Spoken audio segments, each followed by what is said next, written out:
In this exercise tutorial, I'm going to be taking you through how to do leg extensions on a Swiss ball. Now, firstly, you're going to want to sit on the middle of the Swiss ball, and I'm going to be walking away from the Swiss ball. And what's going to happen is, as I walk away from the Swiss ball, notice how the ball is rolling up my lower back, mid-back.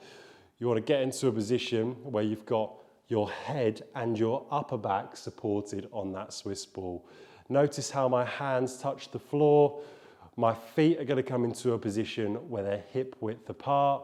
And then from here, I'm going to bring one knee up and over the position of my hip. So what that looks like is like so. And what I can now do is I can push away, straightening up that leg and come back into position. I'm still squeezing the glute on this side here that's stabilizing me.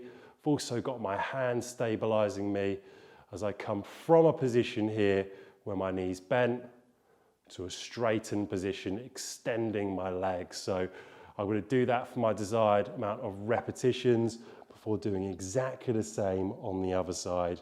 To make it harder, pop the hands here, so just across your chest or your body, and that way you're not going to have the support of your hands.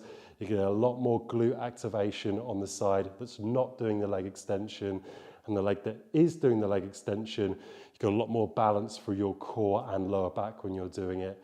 That's how you would do a leg extension on a Swiss ball. You would repeat that for your desired amount of sets and repetitions.